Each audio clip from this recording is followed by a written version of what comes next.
Selamat pagi anak-anak.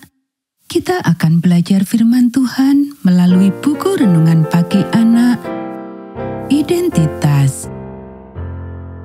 Hari ini tanggal 13 Mei, judul renungan kita, John Byington, Langkah Demi Langkah. Mari kita awali dengan doa. Bapa di surga, kami akan belajar firman Tuhan. Tolong kami supaya kami dapat memahami firman Tuhan. Dalam nama Tuhan Yesus kami berdoa. Amin. Anak-anak, ayat inti renungan pagi kita hari ini diambil dari kitab Mazmur pasal 119 ayat 107 dan 108. Aku sangat tertindas ya Tuhan, hidupkanlah aku sesuai dengan firman-Mu. Kiranya persembahan sukarela yang berupa puji-pujian berkenan kepadamu ya Tuhan, dan ajarkanlah hukum-hukum-Mu kepadaku.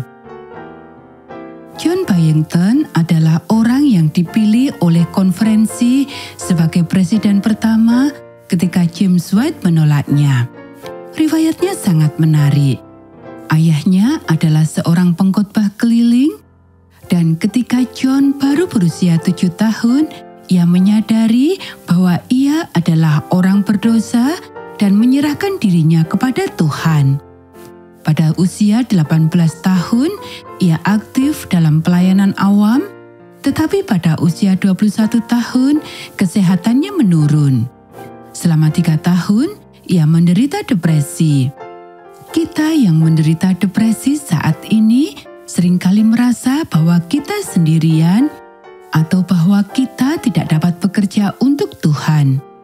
Akan mengejutkan sebagian besar dari kita jika mengetahui bahwa para perintis mula-mula yang telah mencapai hal-hal besar dengan kuasa Roh Kudus juga mengalami hal yang sama.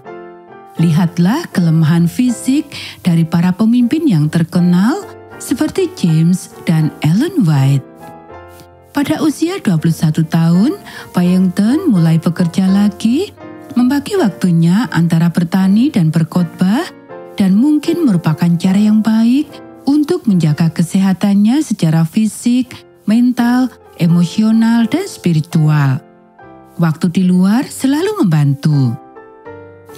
Kita tahu bahwa dia aktif dalam gerakan anti perbudakan, bahkan sampai meninggalkan gerejanya ketika gerejanya menentang penghapusan perbudakan. Sebuah organisasi baru, Wesleyan Methodist Connection, menentang perbudakan dan dia bergabung untuk menjadi pendeta Wesleyan. Diduga bahwa rumahnya di sebuah peternakan di New York merupakan tempat perhentian kereta api bawah tanah. Tentu saja dia menghibur penduduk asli Amerika dan para budak yang menjadi buronan di sana.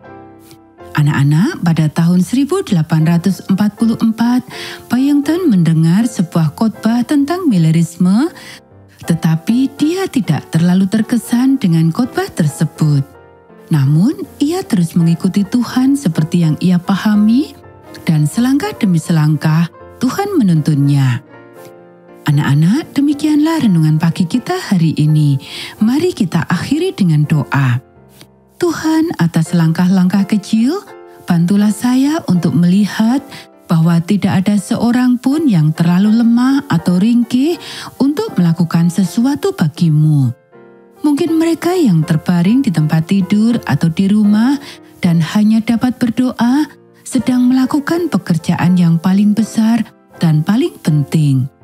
Saya ingin menjadi seperti John Byington dan para perintis lainnya, berdiri untuk kebenaran yang mereka lihat dan terus memperhatikan kebenaran-kebenaran baru yang belum mereka lihat.